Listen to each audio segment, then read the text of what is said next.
ETF index mutual funds నేర్చుకుని stock మార్కెట్లో రాణించాలనుకుంటున్నారా? వెంటనే ఈ నెంబర్కి కాల్ చేయండి.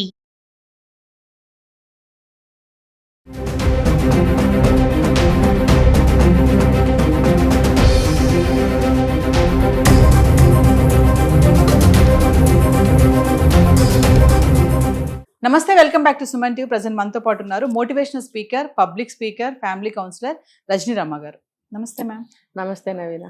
మేడం, సన్ రూఫ్ కార్స్ ఉంటాయి కదా, ఈ మధ్యన ఏంటంటే ఫ్యాషన్ అయిపోయింది బాగా. అంటే పిల్లల కోసం తీసుకుంటున్నాం, మా పిల్లలు అడుగుతున్నారని చెప్పేసి పెద్దవాళ్ళు కూడా ఏంటంటే అలాంటి కార్లు తీసుకోవడం, వెళ్తున్నప్పుడు ఆన్ డ్రైవింగ్లో దాన్ని ఓపెన్ చేసుకుని పైకి నిలబడి వాళ్ళు కొంచెం అంటే క్లైమేట్ని కొంచెం హ్యాపీగా చూడడం ఇవన్నీ జరుగుతూ ఉంటాయి. రీసెంట్గా బెంగళూరు జరిగిన ఇన్సిడెంట్ మీకు తెలిసే ఉంటుంది, ఆల్రెడీ మీరు చూసే ఉంటారు. ఆ బాబు లేచి అలా పైన రూఫ్ ఓపెన్ చేసుకుని లేచినప్పుడు ఒక ఐరన్ది తగిలి పడిపోవడము, ఒక సీరియస్ కండిషన్లో ఉండడం. అంటే ఫ్యాషన్కి పోయి జాగ్రత్తలు పాటించడం లేదు. సరే ఓకే, సన్ రూఫ్ ఓపెన్ చేసుకొని లేచినా కూడా చుట్టుపక్కల ఎలా ఉంది ఏంటి డ్రైవింగ్ చేసే వ్యక్తికి తెలియదు. సో చూసుకోవాలి ఇవన్నీ అనేసి ఆ వీడియోలో కూడా చెప్పడం జరుగుతుంది. కాకపోతే అబ్బాయి సీరియస్ కండిషన్లో ఉన్నాడు, ఏం అవ్వకూడదని అనుకుందాం. ఒక్కసారి అవేర్నెస్గా తీసుకుంటే ఈ వీడియోని మీరేం చెప్తారు? అవును, ఇది చాలా చోట్ల చూస్తున్నాం. ఈ మధ్య మన హైదరాబాద్లో ఈ కార్లు ఎక్కువైనాయి, ఓపెన్ సన్ రూఫ్ కార్లు. నేను చూశాను ఒకసారి, ఆల్రెడీ చేసాం ఈ వీడియో, దీని మీద కాదు వేరే వీడియో చేశాను నేను. ఓపెన్ అది చేసుకున్నారు ఇద్దరు అబ్బాయిలు, 11-13 ఏజ్ ఉంటుంది, 14 లోపలే. ఇద్దరు కూడా కార్ బాగా స్పీడ్ వెళ్తుంది, వాళ్ళిద్దరూ లేచి నుంచుని తింటూ ఎంజాయ్ చేస్తున్నారు. ఓకే, బాగుంది. వాళ్ళకి మధ్యలో కింద దిగి లోపల కూర్చుంటున్నారు, మళ్ళీ లేస్తున్నారు, కాసేపు ఇలా ఆడుకుంటున్నారు. వాళ్ళతోటి నేను దగ్గర ఒక 5-6 కిలోమీటర్స్ జర్నీ చేశాను. వాళ్ళ వెనకాలే మా కారు ఉంది. నేను ఎంత భయపడుతూ ఉన్నాను, నా సొంత పిల్లల్లాగా అయ్యో అని భయపడుతూనే ఉన్నాను. ఎందుకు అనంటే టర్న్ అవుతున్నప్పుడు కానీ, ట్రాఫిక్లో రెడ్ లైట్ వచ్చినప్పుడు కానీ, ఎనీవేర్ వాళ్ళ బ్రేక్ వేసి అసలు ఏంటి ఊగుతున్నారు కూడా. గాలి విపరీతంగా కొడుతుంది. మెయిన్ వచ్చేసి ఆ కళ్ళల్లో దుమ్ము పడచ్చు, తలంతా దుమ్ము పడుతుంది. ఇంకా చెప్పాలంటే ఏదైనా అసలు మంచిది కాదు ఓపెన్లో వెళ్ళడం అనేది. సో వాళ్ళు ఎంజాయ్ చేస్తున్నారు. మళ్ళీ నేను చూస్తున్నానని చెప్పి వాళ్ళు చెప్పుకోవడం గ్రేట్గా ఫీల్ అవుతున్నారు. అంటే ఆ ఏజ్లో సైకాలజీ చూడండి, సైకలాజికల్గా గ్రేట్నెస్ ఫీల్ అవుతారు. ఆ ఏజ్లోనే గుడ్ ఆర్ బ్యాడ్ అనేది జరిగిపోతుంది.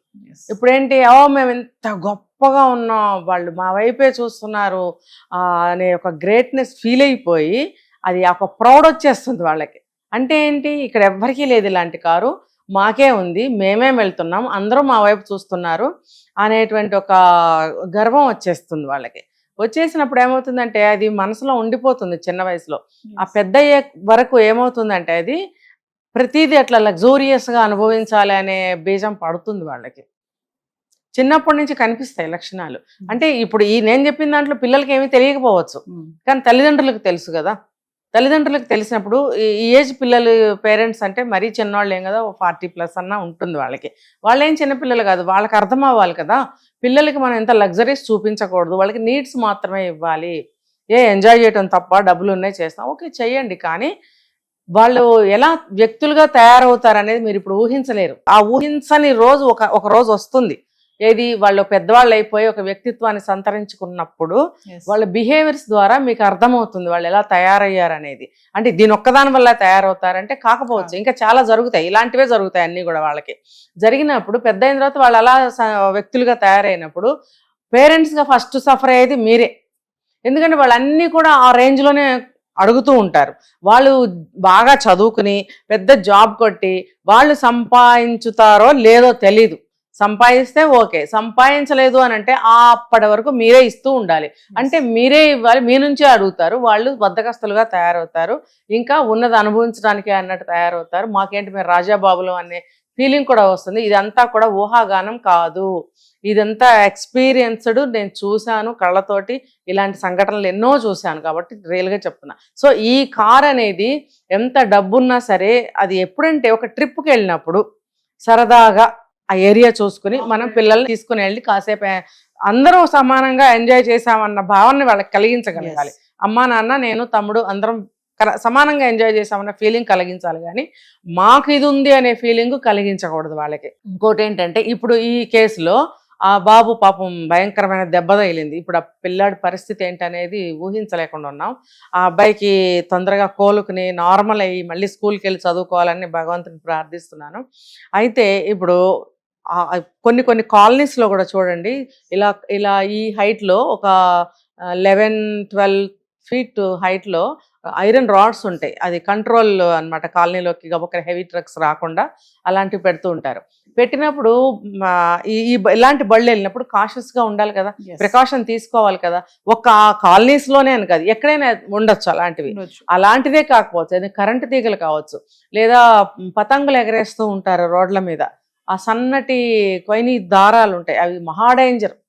కష్టమని తెగిందంటే ప్రాణం పోవడమే. లేదు, ఒక పక్షులు ఎగురుతూ వెళ్తూ ఉంటాయి, గబుక్కనే అవి మన మొహాలకి తగలచ్చు, ఏదైనా జరగచ్చు, ఎట్లయినా జరగచ్చు. సో ఇవన్నీ కూడా వాళ్ళు తెలుసుకోవాలి, గుర్తించాలి. అలాంటివి ఏమైనా ఎదురొస్తున్నాయంటే పిల్లలకి ముందుగానే చెప్పి ఉంచాలి. మీరు అలాంటివి ఏమైనా కనపడితే గబుక్కుని కూర్చోండి, మీరు కంటిన్యూగా నుంచోకండి. అంతసేపు నుంచుంటే కూడా బాడీ కదులుతూ ఉంటుంది, గబుక్కుని కారులోనే అటు ఇటు కొట్టుకోవచ్చు భుజాలు, కానీ ఏదైనా స్లిప్ అయ్యి కింద పడవచ్చు, ఏదైనా జరగచ్చు. కాబట్టి జాగ్రత్త అని వాళ్ళు చెప్పాలి. పిల్లలు కాబట్టి చెప్పినా సరే వాళ్ళు గుర్తుంటుందో లేదో అని మీరే చూసుకుని అంత దూరం నుంచి పిల్లలకి హెచ్చరించడమో, మెల్లగా కారు పోనివ్వటమో, లేకపోతే కొంచెం బ్రేక్ వేసి పక్కకు తీసుకుని పిల్లలకి చెప్పడం, ఇలాంటి జాగ్రత్తలు తల్లిదండ్రులు తీసుకోకపోవడం వల్ల పసిపిల్లలు వాళ్ళకి ఏం తెలుస్తుంది, మంచి చెడ్డ తెలియని వయసు అది.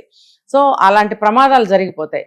కాబట్టి ఇది ఇలాంటి ఇంకొకటి చెప్తా నేను, ఏది బజార్లో వస్తే అది కొనేసుకోవాలా మనం, అవసరమా? అంటే ఇక్కడ అన్నారు కూడా అడుగుతాను మేడం, కొంతమంది అంటాం మనం ఎందుకు పిల్లల్ని ఇంత లగ్జరియస్ గా పెంచుతున్నారు అని అడిగినప్పుడు వాళ్ళు ఏం చెప్తారంటే, మా అప్పుడు మేము చాలా కష్టాలు పడ్డాము, మేము అనుభవించలేదు ఇవన్నీ, మా పిల్లలు అయినా కనీసం అనుభవించాలని వాళ్ళు నవ్వుతూ చెప్తారన్నమాట. అది ఎంతవరకు కరెక్ట్ అంటారు మేడం? అలా చెప్పిన వాళ్ళు ఒక్కళ్ళే కాదు కదా, కొన్ని లక్షల కోట్ల మంది ఉన్నారు.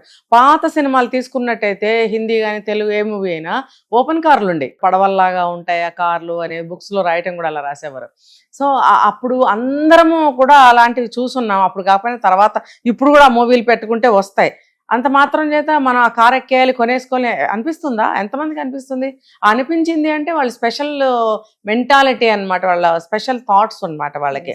ఏంటి అనంటే నలుగురు నడవనిదే నా దారి అని మహేష్ బాబు అన్నట్టు, నలుగురు నడవని దారిలో వెళ్తే అష్ట కష్టాలు పడాలి.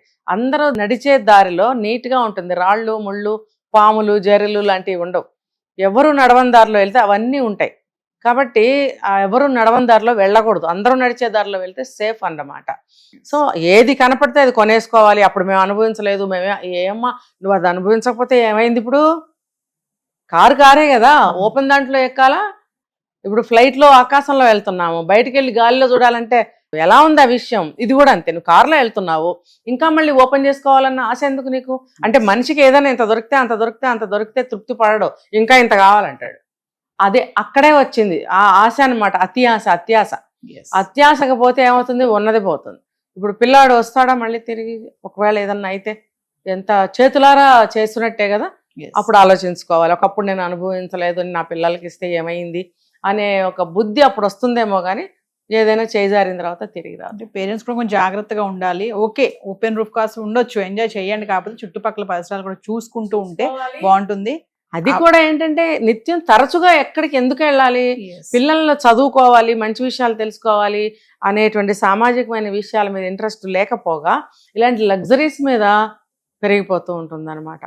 అది పెరిగి పెద్ద అయిన తర్వాత కూడా ఆ లగ్జరీ ఆలోచనలు పోవు. నువ్వు కోట్లు సంపాదిస్తుంటే బ్రహ్మాండంగా నువ్వు కొంత లగ్జరీగా ఉన్నా ఏమవదు నీకు. అదే నువ్వు సామాన్యమైన జీవితం గడపాల్సి వస్తే నీ మెంటాలిటీ ఇలా ఉన్నప్పుడు నువ్వు ఆ వదగలేవు. అందులో మెంటాలిటీ ఇదేమో రియల్ లైఫ్. అంటే ఇది మన ఊహకి మన అబిలిటీస్కి మధ్యలో జరిగే సంఘర్షణతో మనిషి ఇటు ఎదగలేడు, ఏ ఉద్యోగం ఉంటే ఆ ఉద్యోగం చేస్తూ బ్రతకలేడు. Thank you madam.